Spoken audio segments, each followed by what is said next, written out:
বন্দ্যোপাধ্যায়কে খুনের চেষ্টা করছে বিজেপি। বীরভূমের সভা থেকে এমনটাই অভিযোগ করছেন মুখ্যমন্ত্রী মমতা বন্দ্যোপাধ্যায়। বিরোধী দলনেতা শুভেন্দু অধিকারীকে আক্রমণ করে তৃণমূল সুপ্রিমো বলেন, ভোটের সময় এক গদ্দার বলে বোম পাঠাবো, আমার ওপর রাগ থাকলে বোমা ফাটিয়ে মেরে দে। অভিষেককেও খুন করতে চেয়েছিলি, বাড়ির পর্যন্ত রেকি করেছে, দেখা করলেই তো গুলি করে দিত।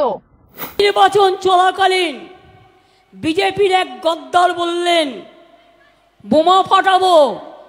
আরে বোমা ফাটিয়ে মমতা ব্যানার্জির ওপর রাগ হয়তো মেরে দে। অভিষেককেও তো খুন করতে গেছিলি, ধরে ফেলেছিলাম আমরা। কিভাবে করেছিলি? তার বাড়ি পর্যন্ত রেকি করেছে, ফেস টাইমে ফোন করেছে, আপকা সাথ বাত করনে চাতি হু বলে সময় দিলেই গুলি করে দিয়ে পালিয়ে যেত। এরা চায় যারা ওদের বিরুদ্ধে কথা বলে তাদের মেরে দাও, তাদের জেলে ভরে দাও, তাদের পৃথিবী থেকে সরিয়ে দাও। বলুন তো, সত্যিই যদি তোমাদের মনে হতো যে তোমরা জিতবে মানুষের ভোটে, তাহলে এত ভয় দেখানোর কি দরকার ছিল? ভোটের দিন লক্ষ্য রাখবেন, প্রতিবার কেষ্টকে ঘরবন্দি করত, তাতে ভোট আটকাতো, বীরভূমের মানুষ ভোট দিতেন।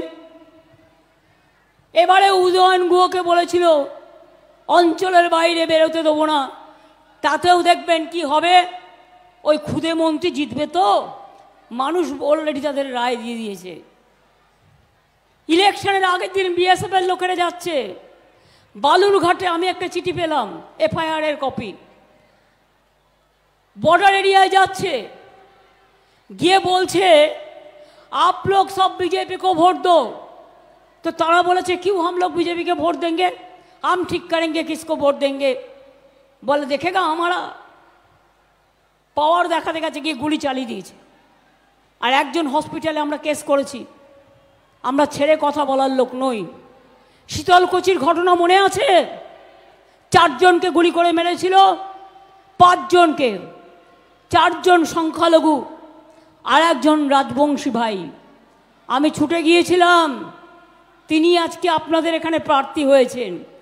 কালকে আমি দেখলাম তিনি বলেছেন মুখ্যমন্ত্রী আমায় ফাঁসিয়েছেন। মুখ্যমন্ত্রীর কাউকে ফাঁসানোর ক্ষমতা নেই, আপনি নিজের জালে নিজে জড়িয়েছেন। আপনার বিরুদ্ধে তো ডিপি চলছে, আপনাকে তো স্টেট গভর্নমেন্ট ক্লিয়ারেন্স দেয়নি।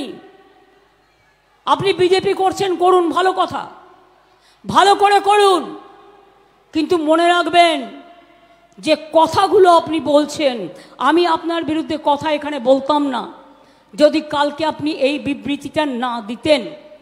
আমি ফাঁসালে তো ভালো করে ফাঁসাতে পারতাম, কিন্তু আমি এসব করি না। তার কারণ আমি যেটা করি সেটা মানুষের কাজ করি। বিএসএফের জওয়ানরা গুলি চালিয়েছিল কার কথায়?